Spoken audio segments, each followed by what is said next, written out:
এখানে আমি পেঁয়াজ আর রসুন ভাজতে দিয়েছি, আর তেলে আগে আমি একটু চিনি দিয়ে ভাজবো এটা ভালো করে। দেখতে পাচ্ছেন আমি একেবারেই দিয়ে দিচ্ছি, দুটো একসাথেই ভাজা হবে। আর ওইদিকে আমার এদিকে লোটে মাছ অলরেডি অনেকক্ষণ আগে থেকে, প্রায় 1 ঘন্টা আগে থেকে ম্যারিনেট করা আছে নুন আর হলুদ দিয়ে। তো পেঁয়াজ ভাজা হোক, তারপর আবার ফিরে আসছি।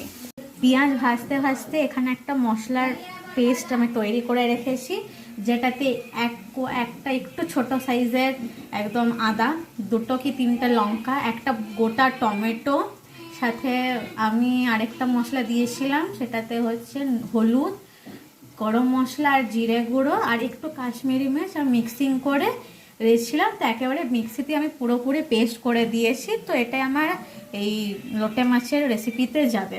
পেঁয়াজ পুরোপুরি ভাজা হয়ে গেছে, একটু লাল করে ভেজেছি। তারপর এই যে মশলা বাটাটা সেটা আমি একেবারে দিয়ে দেবো, দিয়ে আবার ভালো করে কষবো। আজ কিন্তু কমানোই আছে একেবারে, আর চিমনি চলছে বলে হয়তো আওয়াজ পাচ্ছ, সো সেটার জন্য কিছু মনে করো না। মশলা কষানো ভালোভাবে হয়ে গেছে, ঠিক আছে। এবার আমি একটা একটা করে লোটে মাছ দিয়ে দেবো। সব লোটে মাছ দেওয়া হয়ে গেছে দেখতে পাচ্ছ, আর তেমন আর কোনো কিছু কাজ নেই। এবার এই যে এটাকে ঢাকা দিয়ে দেবো, ঠিক 5 থেকে 10 মিনিট পর এসে এটাকে উঠিয়ে যতই কাঁটা যেগুলো থাকবে সেগুলো আমি উঠিয়ে নেব। তো ফিরে আসছি 5 থেকে 10 মিনিট পর। ফেরত এসে গেলাম। এই যে এখানে মাছগুলো আমি প্রায় কষানো হয়ে গেছে, জল বেরিয়ে গেছে। আর এইদিকে আমি কিন্তু কাঁটাগুলো প্রায় সবগুলো বের করে ফেলেছি। তো এইখানে লোটে মাছ থেকে জল বেরোবে স্বাভাবিক, আমি কিন্তু এক্সট্রা কোনো জল দিইনি।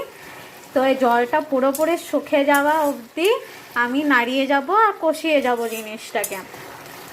তো এটা শুকিয়ে যাক ভালোভাবে। তো এটা আমি ফাইনাল লুক নিয়ে আসছি।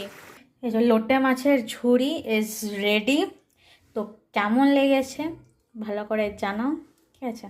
যদি কিছু অ্যাড করার হয় সেটাও বলতে পারো। সো এটা আমাদের আরেকটা মেনু। কেমন লেগেছে ভালো লাগলে অবশ্যই শেয়ার করো। আজকের মতো এটুকুই, টাটা।